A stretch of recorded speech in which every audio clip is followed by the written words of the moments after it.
Good afternoon, everyone, and welcome back to Let's Play Dangerous Waters Red Storm Rising.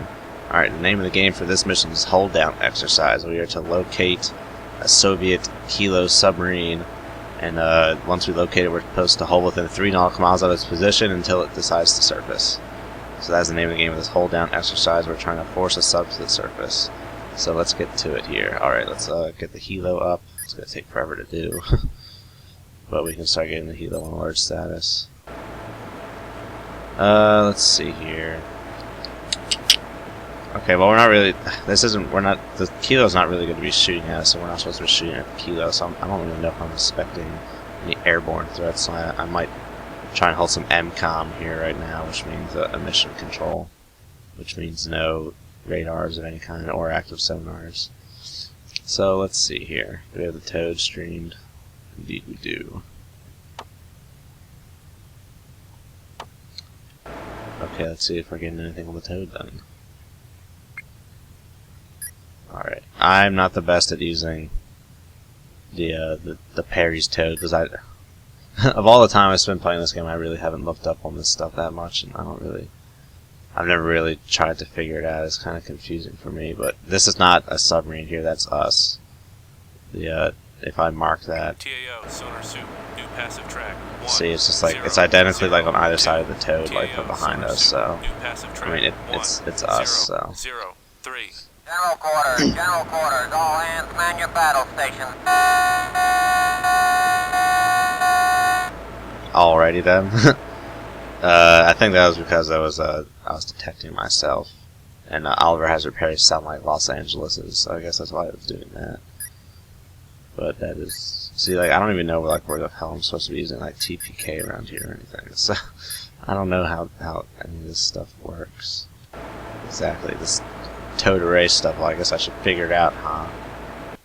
I know how to use the sonar buoys, but it's gonna take forever for a helo to get up to status here, sonar buoy status. But I guess we can do something here. Let's where's the sonar buoy launcher? It's over here, isn't it? Over here. Over here. No. Oh, I'm trying to remember where the sonar buoy launcher is. Oh, it's on Aztec. That's right. Over the side buoy. Let's load up a TAO, sonar soup, new passive track. captive throwing probe. 0, 0, 4. Oh, well, maybe it is a submarine. New passive track. 1, 0, 0. I could have sworn that's like where my own ship is supposed to show up, though. But we'll see. Yeah, this is like the one time, anytime recently, or like you'll see me use auto cruise with the Perry, because I just don't know how to use the towed array, or or even the frickin' the TMA. I have no idea how to use the TMA on the Perry either. So let's launch this sucker. Let's see if there's a layer here and how deep it is.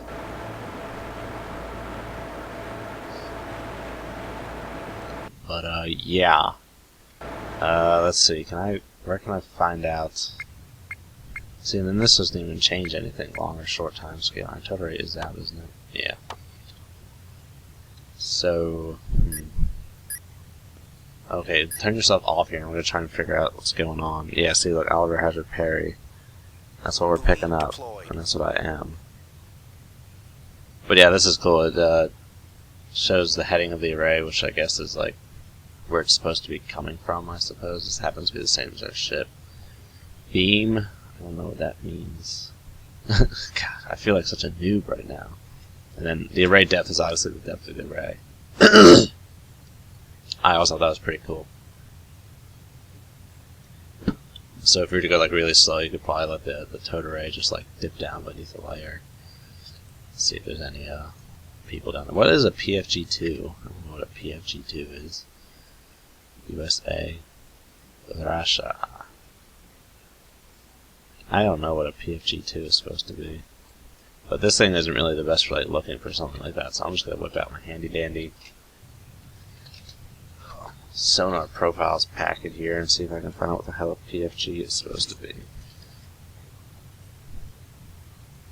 Doesn't really matter, because it's not a kilo.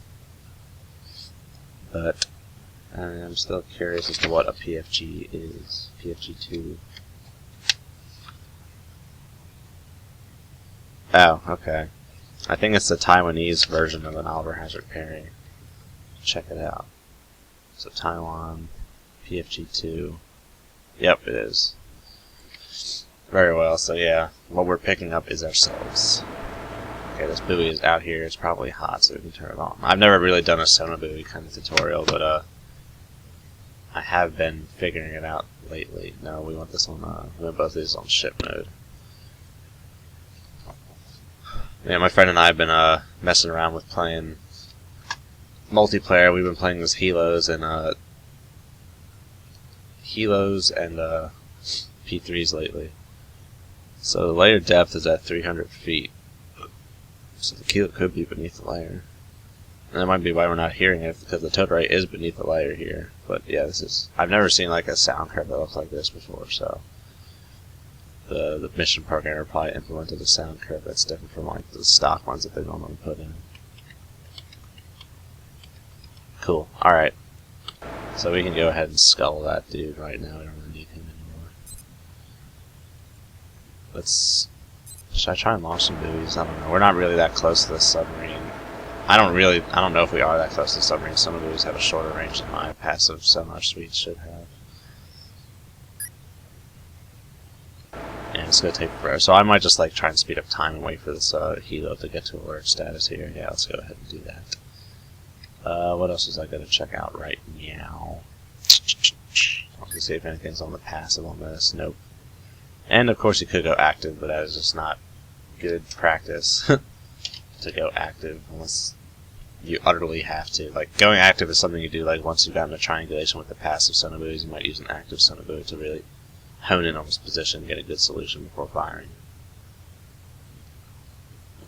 Otherwise you're just giving them way too much time to find out. Because if you do all that pinging, like, they can hear pings long before you could even pick up a return on them, so that means they can just like bug the hell out of there without you ever realizing that they were there. So when did I don't know when I put that helo on alert status. Probably around here. So yeah, we should be coming up on alert status 30 here in about 40 seconds of game time, about a minute or so. So yeah. Let's just keep... Well, I turned the auto crew off on the frickin' Toad, so there is someone else. See, I don't know like why there's like all these different windows here or whatever.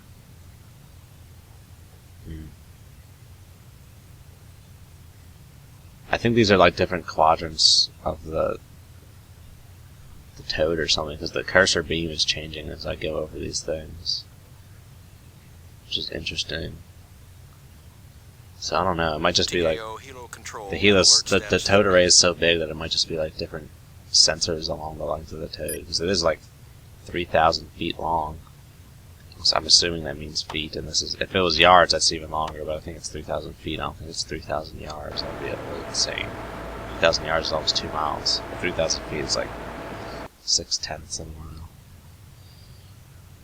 mile. So let's go back. Yeah, there's nothing else here. It's just me. And it's holding pretty constant, so yeah, I'm pretty sure that's just me right there. Sonar soup, new passive track 1 0 0. See, the contact lines are exactly parallel, so it would have to the chances of that being a contact are very slim. Would have to be basically like on top of us. And I've never noticed these outriggers before. Those always been there. What the hell are those? Never noticed those before. Well, let's zoom in and find out. At alert status 15. I think that might be the Prairie Masker, or either that or it's just some kind of like stabilizer or something. But I don't know. Never noticed those before.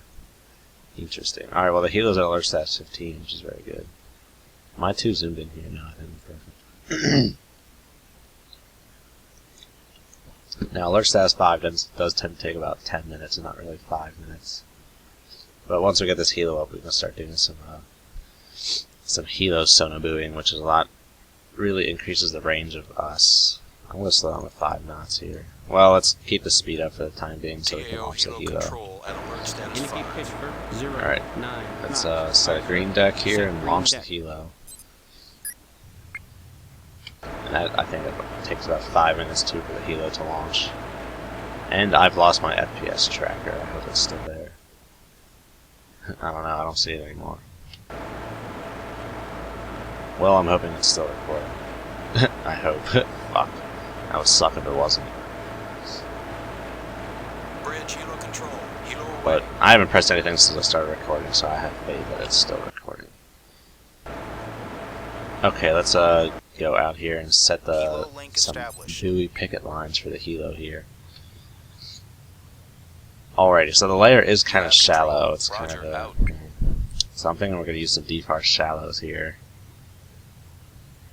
Because the defar deep, I believe, would go beneath the layer. Okay, so defar is the acoustic only, or passive only. It's all acoustic. And then the decast has it's passive, but you can also turn on an active too. And then the Vlad sonobuoy is a much better sonobuoy, but it's meant for like high background noise scenarios. So let's see here. What is the depth of the defar deep? 400 feet. Okay, so that would go beneath the layer. So maybe we'll intersperse some defar shallows and some defar deeps. So let's do 2 defar shallows. Let's throw them up this way. And then, okay, so I think that the diameter is 10 nautical miles here, so we can space on a little bit more than that, I think. But not too much, because the kilos are really frickin' quiet, man. Like, in the multiplayer scenarios we've played, like, I'm going to put these close to each other because they're going to be above and beneath the layer, respectively. In the multiplayer scenarios that we played, me and my friend Ozbekov, also known as Beetlejuice on Steam, I've had sonobuoys right next to kilos that have been going like 3 knots, and I didn't pick them up on the defars, man. Like, they're that quiet, it's freaking scary. Like, the only reason we picked them up is because for some reason a mission trigger told them to go to 15 knots, and it's the only reason we started picking them up. Otherwise, we never would have picked them up. They're like so quiet that we can't even pick them up with the defar sonobuoys. Like, even when they're like right on top of it, like a nautical mile away or 500 yards away, like, we still could not pick up these kilos. It's utterly insane and utterly scary. And then the range of the decast active is just so short that you can't really do anything with that. I think that might be a little too far in front of me. Let's try here first. Let's try a little closer aboard. We don't really get them too far out there. We don't want them to be too far away. So yeah, I'm just going to speed up time here until this helo drops the buoys. And then we can do some manual buoying here, which is actually pretty fun to do. It's definitely something to keep you busy. I find myself here a lot more often than Buoy away. on the frickin' like towed array screen or whatever. Anything on the towed array? Oh, hello. What was that? Buoy Oh, away. I was picking up something. Okay, the mission briefing stated that the kilo would sometimes try frickin' like sprint and drift kind of things to try and dodge our presence, so we might have driven over him without even realizing it. Okay, buoy 2 is hot already. So let's bring buoy 2 up here. Ooh, hello. Okay, we got a contact here. Let's see here. Okay, so when you're talking about Russian or American submarines, the first frequency line is about 60 hertz, and then Russian subs, the first frequency is about 50 hertz. So this is the kilo right here. TAO, sonar soup, new passive track, 1008. Alright, so scrub these dudes and give me another defar shallow. We're going to put it over on this side here, trying to get a little bit of a pseudo-triangulation here.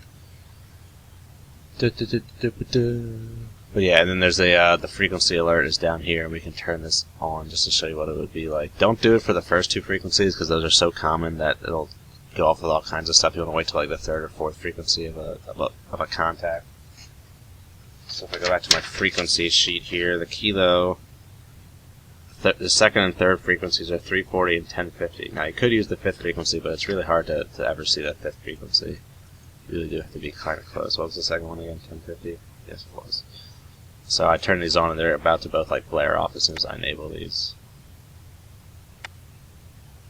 Or they should, potentially. Let's see. Okay, maybe it's not a kilo, because these are... Okay, this is like more like 320, and then this is like 750. What the hell? That is odd indeed. I don't know what the hell that's supposed to be. Oh, here we go.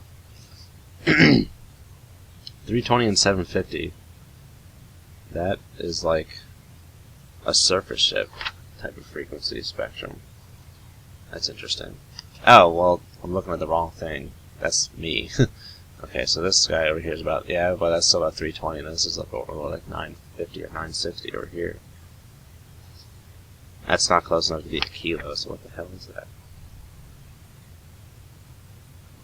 I don't know, I guess we'll find out soon enough. So that guy reappeared in the toad. I think I do see him. Oh, I'm gonna turn the auto crew on this dude over here.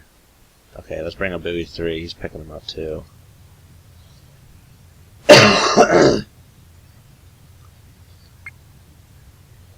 Okay, it looks like it's picking me up. Yeah, it's just picking me up. So if we slow down here, I should hopefully drop off these sonar buoys and it won't pick me up anymore. Yeah, see, I'm dropping off there pretty good. Okay, it's still picking up the first frequency on me, but that's better than nothing.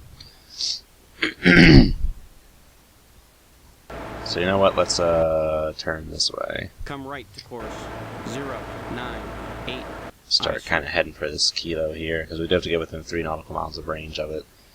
Now, the guy I mentioned earlier, Uzbekov, or Beetlejuice if you know him on Steam, we've been working on a program that like triangulates contacts for you, because we found that in multiplayer scenarios, like after you've marked a contact on the sonar buoy, you can't update its position. So we're working on a program that'll like automatically update that for you. But yeah, it's still in the rough early stages, so don't be expecting like a release for that anytime soon. But it is pretty cool when you actually like see it working and using the game data and the math we developed. Well, we didn't develop the math; we used the math. But Beetlejuice was doing the getting the information from the game side and making the graphical user interface side, and I was doing the mathematics side just because of my engineering background. But yeah, it's really cool stuff to watch happen, man.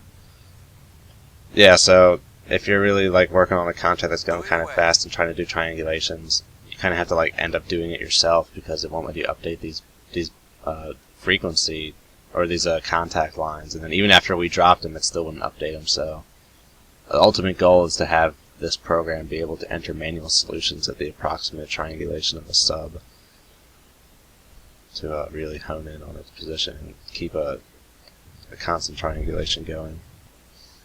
But we'll see how it turns out. Alright.